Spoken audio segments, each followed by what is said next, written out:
Hello, friends. I am so happy that you are joining me here. This has been a journey. It has taken me basically half a year to get settled into the space that I am currently in. And honestly, I almost forgot what it felt like to just be present and show up, create, and not have to stress about how I'm going to get things done, how I'm going to get organized, and really get back to a space where I feel comfortable with sharing across all of my platforms. I think this journey and this path that I've been on has really helped me come to terms with the fact that I am just not one of those people who believes in one size fits all. I am passionate about many, many things, and I am going to exercise all of my God given talents. I'm going to try a little bit of everything and then try my luck at blending it all together to make it my own. And I think that's essentially what I've done here, more than just talking about ways that we can become better versions of ourselves by living more intentionally. I really wanted to explore what this space could look like if I started to focus on intentional living and branding. So here we are. If you are new to me, I'm Amber Janae. And this is going to be where we explore the intricacies of identity, creativity, and intentionality, whether in life or in business, through deep reflection and thoughtful conversations. We are really going to uncover and unpack what it means to move with clarity, purpose, and authenticity. I guess you can consider this to be your personal editorial on crafting a life and a brand that feels like home. So let's have a little story time. Back in 2019 is when I founded my company, Divine Oasis. And for it, I had really big plans. But a lot of those plans initially went on the back burner because in my mind, I had this textile company that was going to be my next big thing. And that textile company didn't really hit like I planned for it to hit because COVID happened. So in 2020, I put the textile company on hold because obviously there were so many strict restrictions to where I couldn't fully get it off the ground and where I wanted it to be. The inability to travel, the inability to meet with partners and source everything that I needed for the business. It just kind of fell flat.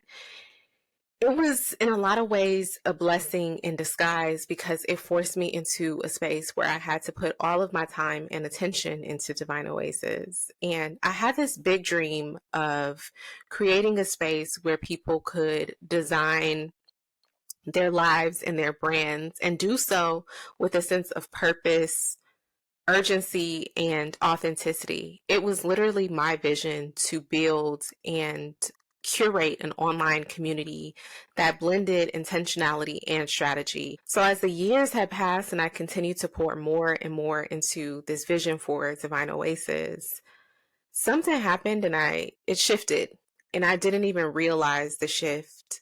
But I had spent so much time pouring energy into Divine Oasis as its own entity that I slowly started to detach from the personal brand that I had built.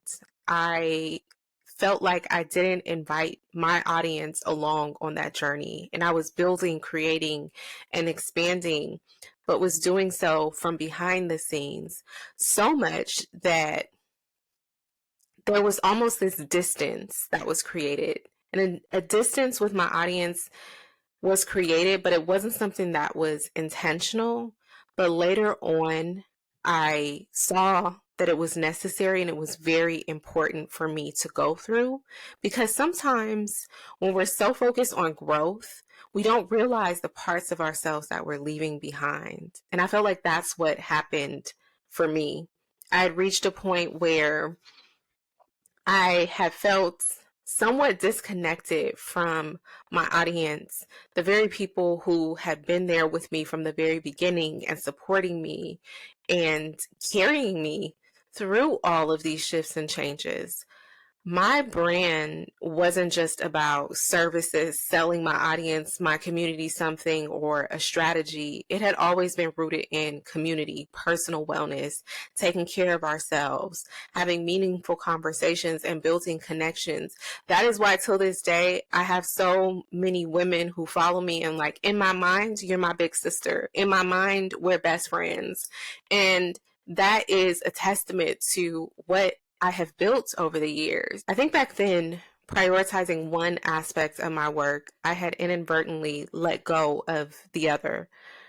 So I did what felt right and felt natural at the time, which was I paused. Like, I recalibrated, I took a step back. A lot of you have been on this journey with me as I've been going through this and exploring this, but I looked at Divine Oasis not as something that was separate from me, but as an extension of who I am and already was at that time. As I step forward and continue to navigate through this journey, I'm realizing that Divine Oasis will always be my brainchild. It will always be my baby. It's a creative consultancy, soon to be a creative studio, from my lips to God's ears.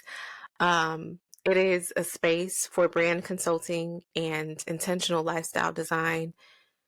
But more than that, and most importantly, it is a reflection of me. It is a reflection of my core values, everything that I stand for, everything that I believe in, my creativity, my personal vision. And that's what today's conversation is going to be about. It is going to be about how to create a personal brand that feels authentic, that feels true to you. This work isn't just about strategy, it is about alignment. It's about creating something that is an extension of who you are rather than something that forces you to become something or someone that you are not. It's about knowing that your brand and your essence are not two separate things. They are intertwined, they are interconnected. So today, my only hope is that the insight that I share guides you on a path to creating a personal brand that feels deeply authentic and aligned with who you are. A brand that isn't just about chasing trends, but about embodying all of your essence and all of who you are at your core. So let's start with talking about the principles of an authentic personal brand. First things first, you have to know yourself before you brand yourself. A strong personal brand is something that starts with a deep rooted sense of self-awareness. Before you think about a logo, before you think about a color palette, before you think about the type of content that you're going to create, you have to ask yourself, who am I outside of the internet? What do I value? What stories have shaped me? Your brand isn't just about what you do. It is about who you are and how you make people feel.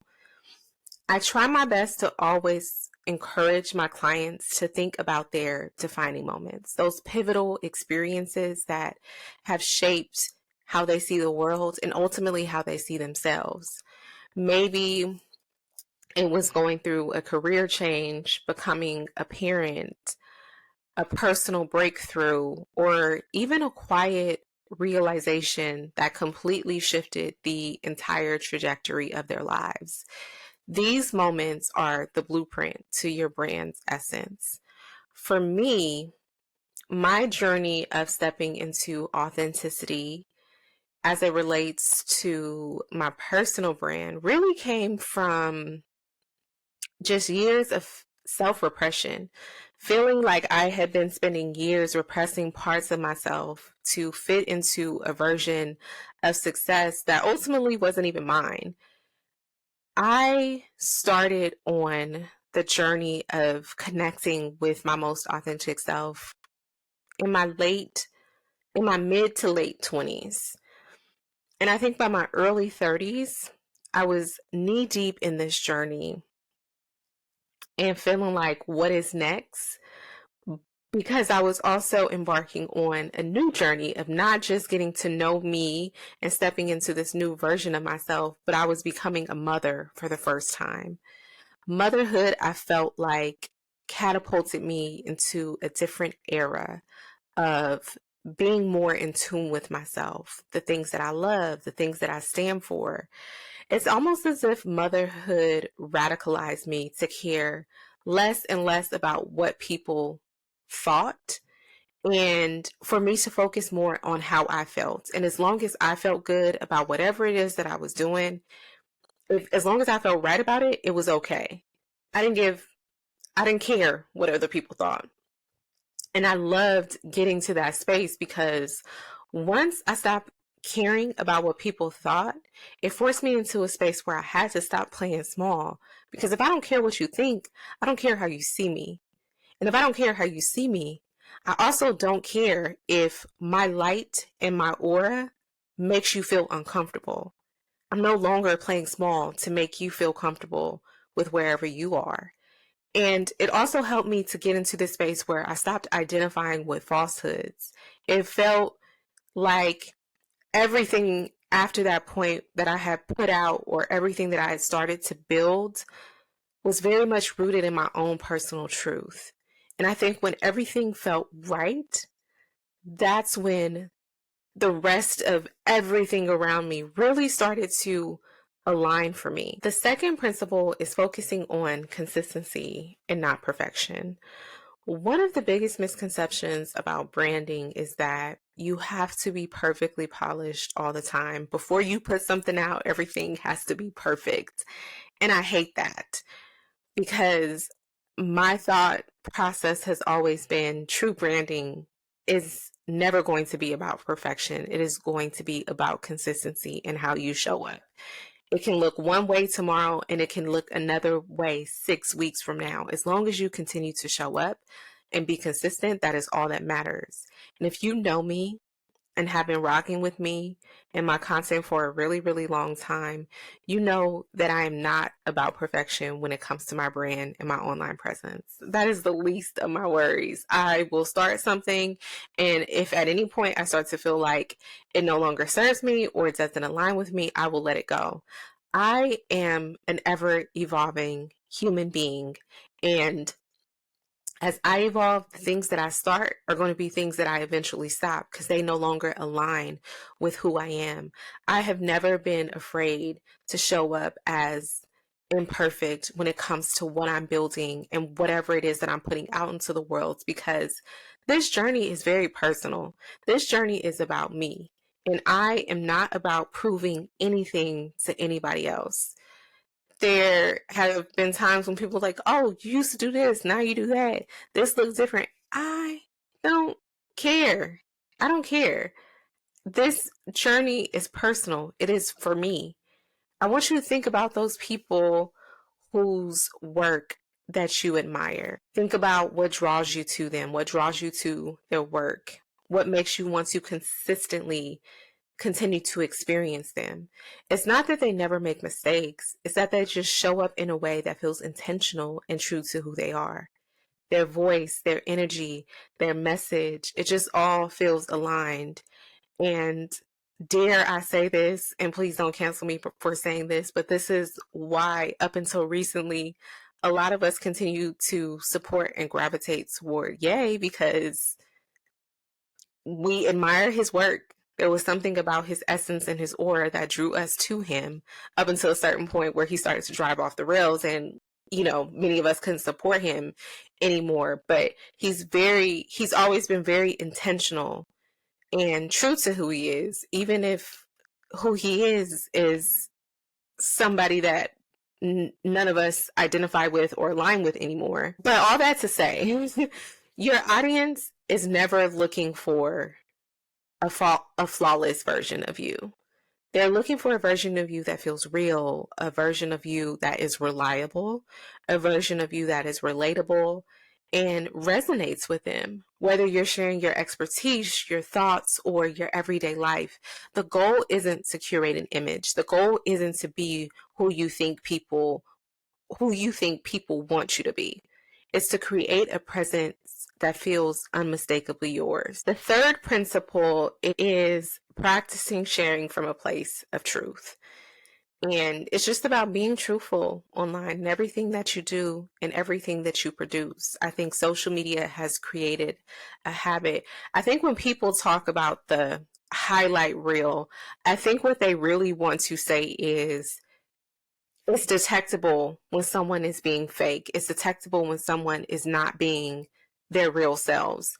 And some things are a transitional phase. You saw me here and now I've transitioned here. Some of these are natural periods of growth.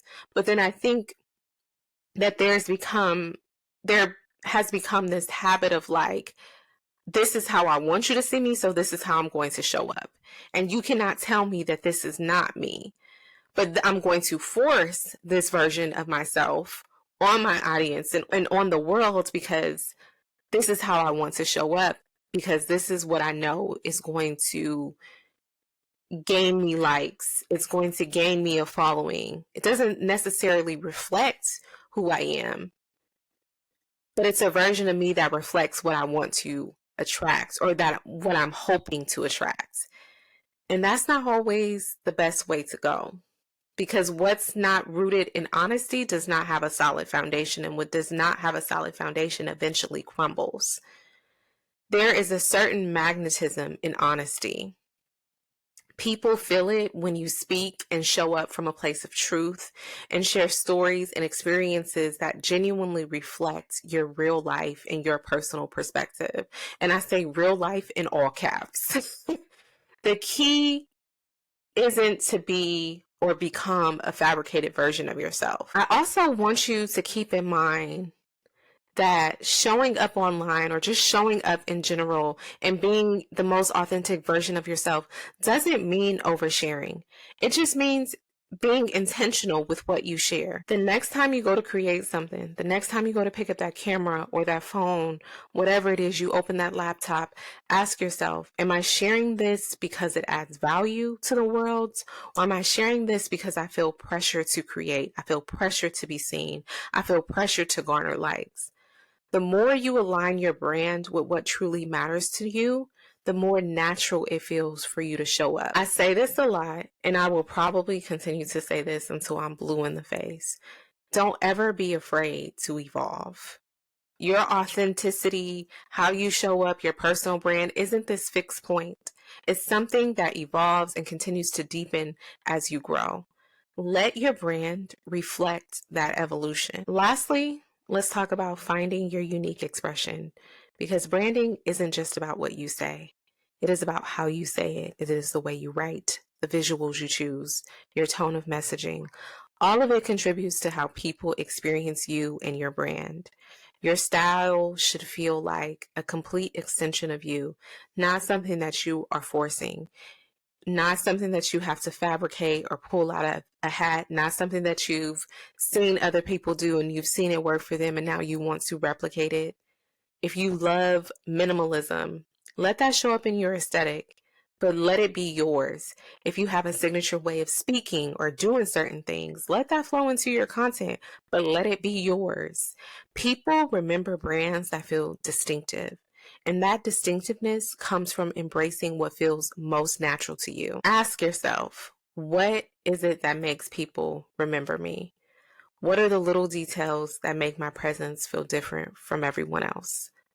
Once you find the answers to those things, lean into them a little bit more. At the end of the day, creating an authentic personal brand isn't about becoming something. It's literally about unbecoming everything you thought that you had to be so that you can step into who you already are. Your brand isn't just what you put online. It's the energy you bring into every space that you step into. It's how you make people feel. It is how you choose to express yourself. It is how you choose to show up day after day after day. So if you take anything from today's conversation, let it be this one thing. You already have everything that you need to create a brand that feels authentic to you. The real work is in refining, embracing, and owning. If you feel like you are ready to take the next step, start with asking yourself, what parts of me have I been neglecting, or holding back? And how can I start to not just embrace those things, but integrating them into my brand starting today? Every brand, like every life, tells a story. The question is, are you the author of your story, or are you letting the world write it for you? I want to thank you all so much for joining me in this space today, this space of refinement and rediscovery. I hope today poured into you. If this episode resonated with you, let's continue the conversation. Follow along for more insights into branding, intentionality, and self expression. And let's continue to build something meaningful and authentic together. And of course, if you feel like you know someone that it will resonate with, please do share with them. Until next time, remember, the most powerful thing that you can create is a life and a brand that is truly your own.